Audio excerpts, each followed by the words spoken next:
honorable members, between the period of the 20th of April and the 4th of May, 1961, a delegation of Sierra Leoneans, led by our then Prime Minister, Samuel Timbo, met at Lancaster House in England.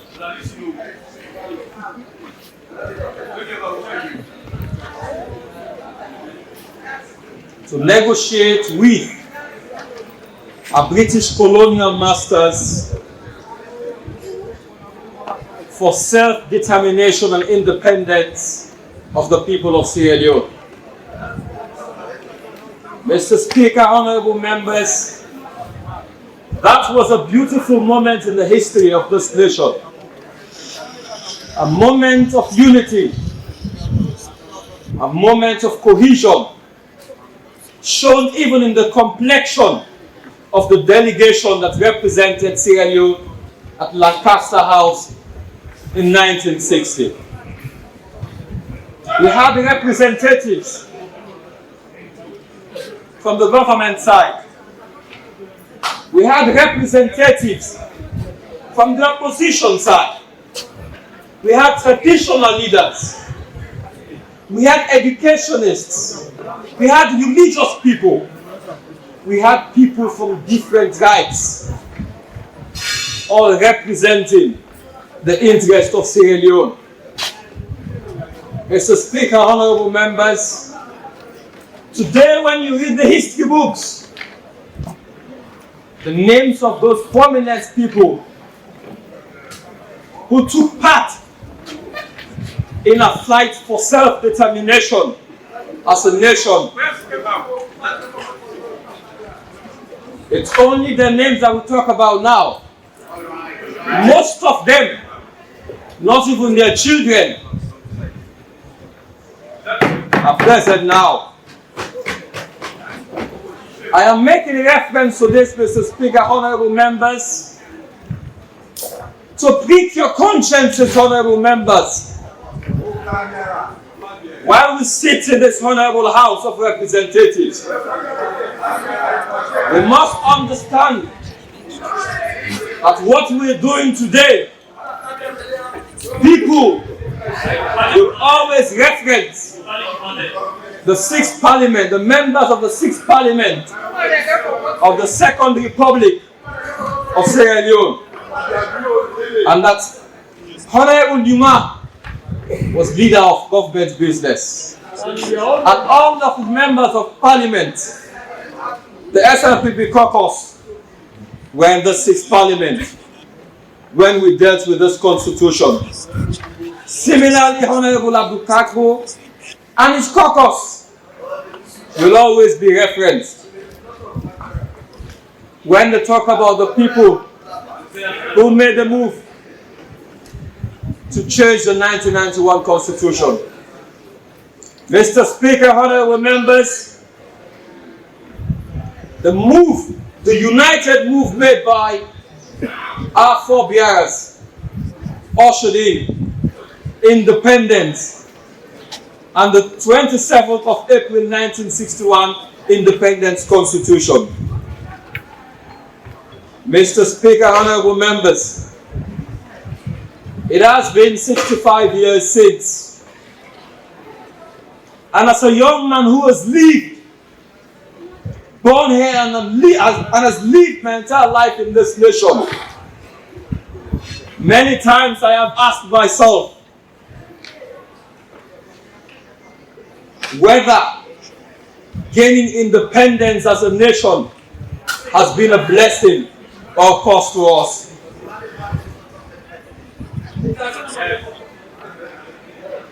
65 years of underdevelopment. 65 years of coup d'etats. 65 years, 11 of which we had a senseless civil war. And we lost over 50,000 lives. brain drain, and a lot more. 65 years of wanton corruption.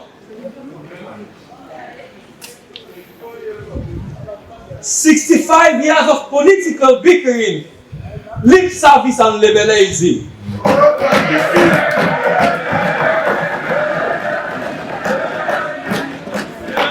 65 years of poverty and epidemics. But you know what they tell us all the time? That Solomon will be resilient. How long can we be described, or would we be described as a resilient people? When can we really say, Paupa, Salondon Bete? You know, Mr. Speaker, the APC who points hands at the SLPP. The SLPP who points fingers at the APC. The ordinary people who point fingers at us in here, the politicians. But I get bold to say, collectively, by our actions and inactions, we are responsible for the decadence of this nation. Mr. Speaker, honorable members, fast forward to the promulgation of the multi-party democratic 1991 Constitution. Mr. Speaker, honorable members, before moving forward on talking about this 91 Constitution, which we seek today to amend, I wish to doff my hat to a true soldier. I wish to doff my hat to the true father of democracy in this nation. I wish to doff my hat to the late President, Major General Joseph Saidu Momoh.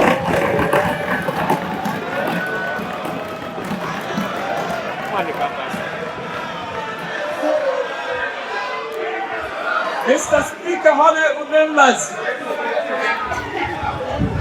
at a time, Mr. Speaker,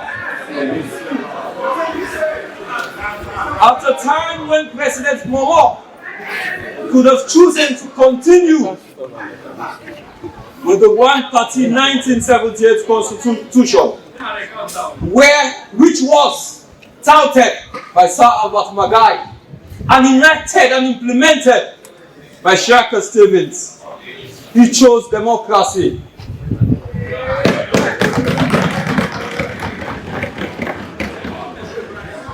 He chose multi-party democracy. He chose to enact a constitution where fundamental human rights are enshrined in Chapter 3 of this constitution. Mr. Speaker, this is a man who gave himself term limits. President Joseph Saidu Momoh, in the 1991 Constitution, for the first time, we got 5 years presidential term limits. Mr. Speaker, honorable members, he established commissions and institutions that we still use today. An example, the Audit Service, the PPIC that we're talking about today, the ECSL, they were all established pursuant to the Constitution 1991. Mr. Speaker, honorable members, this was a man who intended to hold elections in 1992. But however, this country was delayed for 4 years by men who were wearing military uniforms.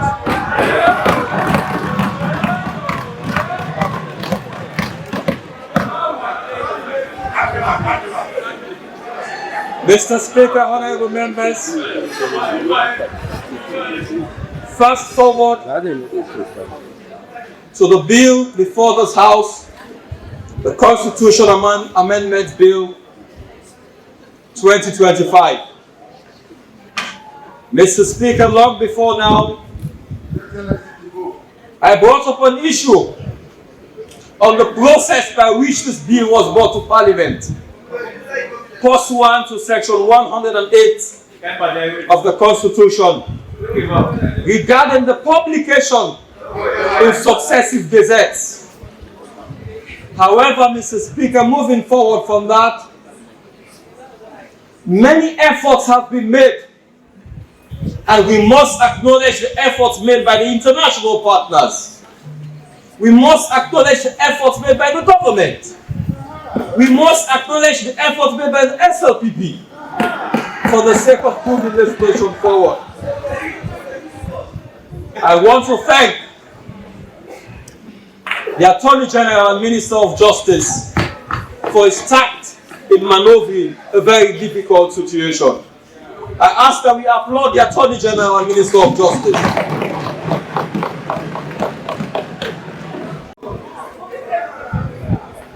I have several issues in this draft bill. Mr. Speaker, honorable members, I have several issues on this draft bill. Unluckily, this was made known when we were discussing as part of the technical committee set up to look into these issues and harmonize a document that is before this House. We distinguish two sides: the 4 major points and the other points, many of which have been dealt with in this House of Parliament during this debate. Mr. Speaker, honorable members, the Attorney General and the debaters who have spoken, who have debated, started by talking about Pacta sunt servanda. Promises must be kept. How we must adhere to agreements.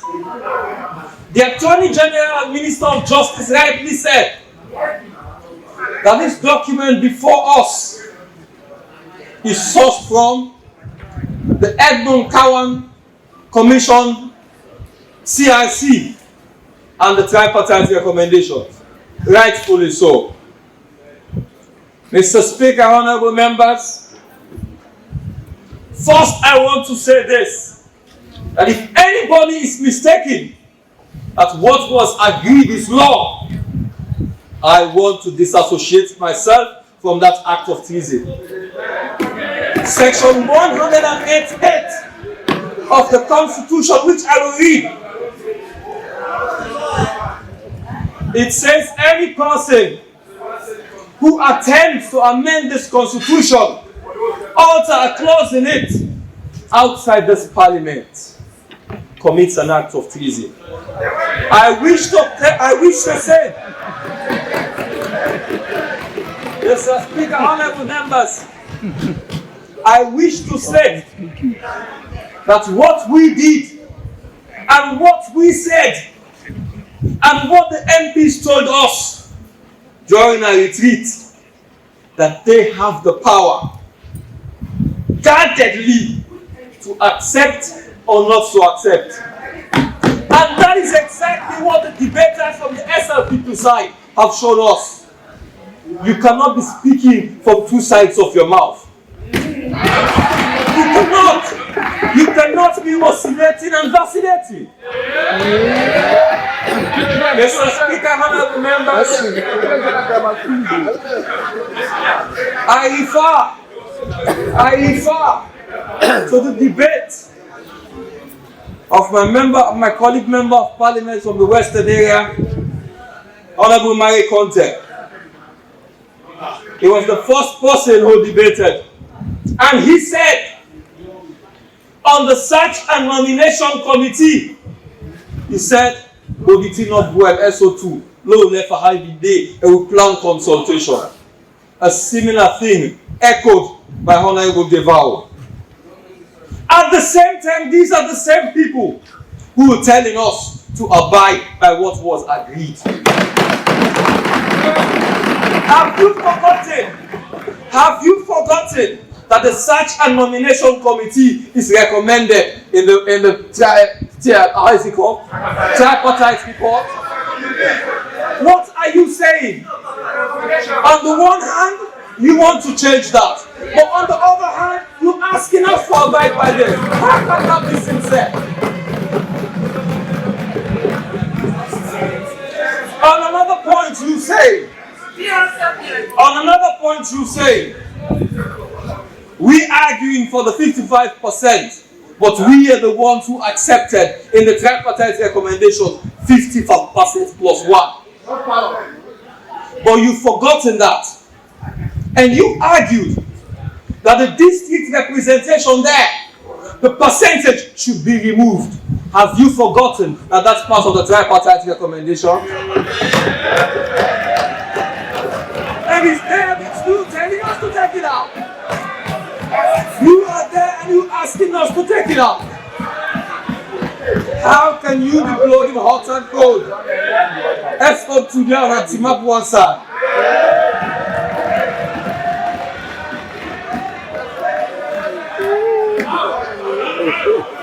Be that as it may. Be that as it may. Be that as it may. Like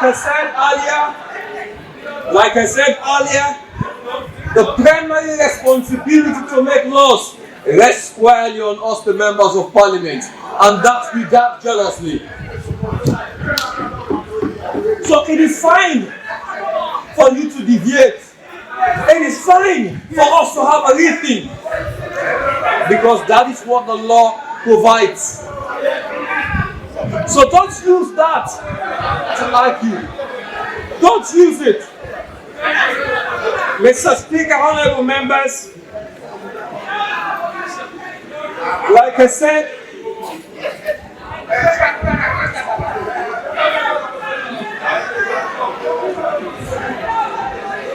Mr. Speaker, honorable members, Mr. Speaker, honorable members, Honorable Daniel Kouama said the main issues in this constitution, honorable members, he said there are main issues in this constitution, and most others are addendum or addenda or appendices, however you want to call them. And I agree.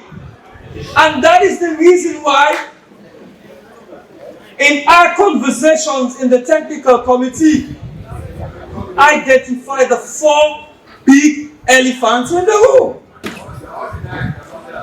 expecting that the others will be dealt with in this House of Parliament. And that is what we're going to do. When we get to the next stage, the third reading, Mr. Speaker, I will highlight, or all of us will highlight the clauses that we have issues with. Heavy weather has been made of the proportional representation system.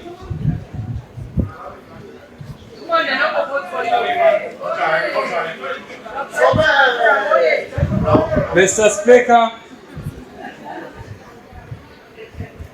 I refer you to a document which is a national document, but which some have argued that hasn't been laid before this well of Parliament. The report of the Tripartite Committee.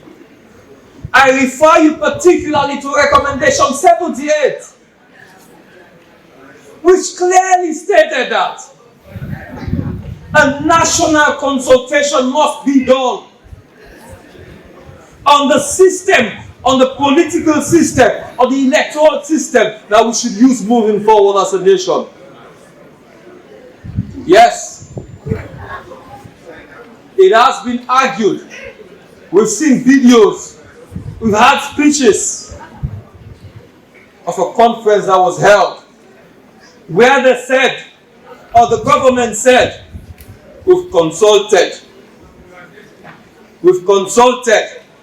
and we've gotten to this conclusion that the people, they're saying a PR system they want.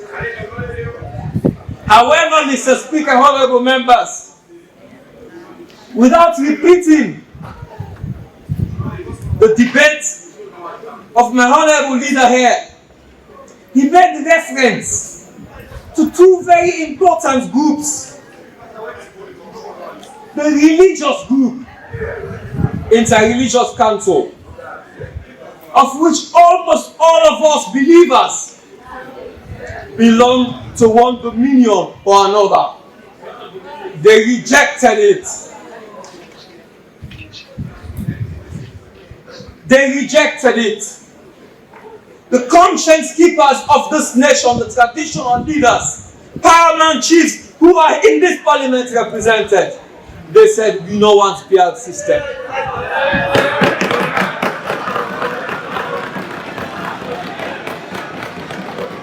Mr. Speaker, honorable members, like I said, I don't want to repeat. I don't want to repeat what the documents referred to by the leader, Honorable Daniel Kuruma. But in the position papers submitted to this House of Parliament, they said so clearly. They kicked against it. And I believe that these honorable paramount chief members of Parliament here seated, who are representatives of the broader group of paramount chiefs, will do exactly what their colleagues sent them here to do. They will reject, like those outside, like their colleagues outside this world of Parliament did. They will reject. They are not occupying these seats just by themselves. They're occupying the seats on behalf of the other paramount chiefs. I am leaving to you to use your consciences as the conscience keepers of this nation to do what is right. Remember, you will succeed governments. Some of you were paramount chiefs while APC was in power. Honorable Timbo, bless me. Forget about the paramount. I take it to Mr. Speaker. Mr. Speaker, honorable members, I've heard a lot from the arguments here. I've had advantages profiled for the PR system. I will not talk about the advantages of the first past the post or deal with the advantages referred to by the Attorney General and the other members of Parliament of the PR system. First amongst them, they said female representation. Mr. Speaker, honorable members, I wish to state to this court that the PI system is not the only way to guarantee 30% representation.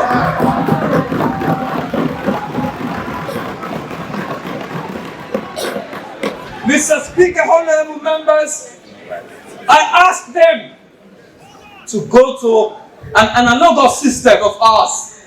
Go to Uganda and you'll see how they dealt with it. Apart from the general list of MPs, they created safe seats for women, including a proportion of 30%. If you're serious about that, you can do that. There are other countries too that are implementing similar systems. They called a lot of countries. They said there are so many more countries implementing the PI system. But they forgot to mention our neighbors. They forgot to mention the countries that we always refer to as best practices. Go to the Minor River Union countries. Guinea, Liberia. They're doing first past the post. I said Minor River Union countries. Go to Ghana and tell me the system they're using. Go to Nigeria, tell me the system they're using. Go to Kenya, tell me the system they're using. Go to South Africa, tell me the system they're using. Go to the United Kingdom. Go to the United Kingdom. Go to the United Kingdom and tell me the system they're using. Go to the United States of America and tell me the system they're using. These are the countries we try to emulate. These are the countries we try to emulate. And they are using the first past the post system perfectly. And I would also wish to add, Mr. Speaker, honorable members, it was stated by my colleagues on the other side that we have successfully used the PR system thrice. But let me hasten to say that it was President Bio who's the first person to use the PR system during peace times in this nation. The first time a PR system was used in this nation was in 1996, when it was totally impossible for us to delimit constituencies across the country. So we had one block. It matters not, Deputy Speaker. It matters not. Mr. Speaker, honorable members, in 2002, when it was used again, the war was still prevalent, and it was very difficult for us to also do a PR system at the time. a lot of people. No, you don't, no, Mr. Leader, let me explain. You know very well that you cannot delimit constituency 6 months or later before an election is conducted. You know that very well. Meaning, seats must have been delimited in 2001. So it's not a mistake on my side. So both times that the PR system was used in this country was during wartime. Congratulations to President Bio for using this system during peace times. Congratulations to President Bio for taking power away from the people.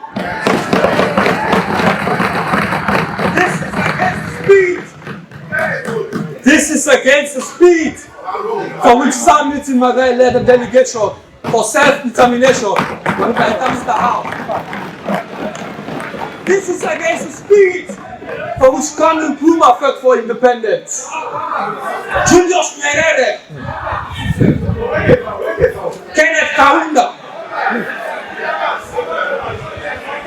I'll call the names: Sekou Toure, Leopold Sedar Senghor, Nelson Madiba Mandela, Malcolm X, Martin Luther King. All these people fought for the right of self-determination. Self-determination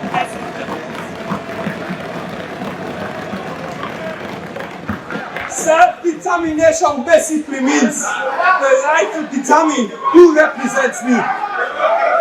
The right to how I live my socio-economic life.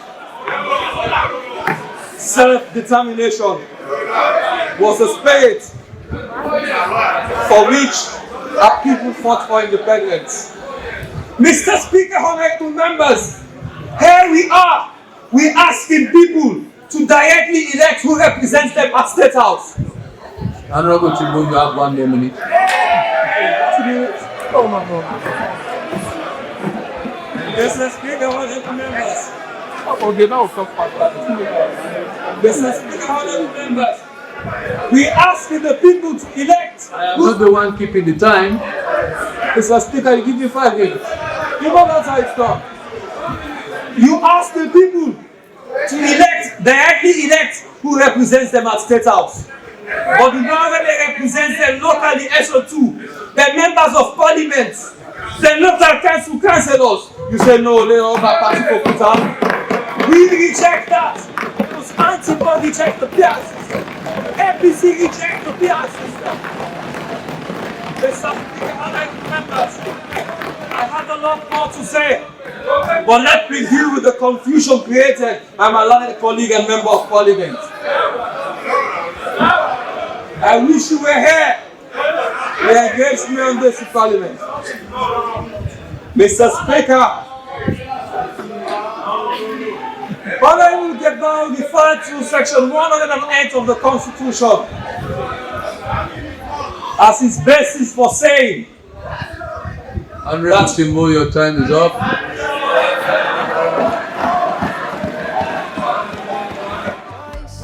go vote am for sure. APC, we dey ready for change. The youngest na the whole. We future go arrange, che, che, che.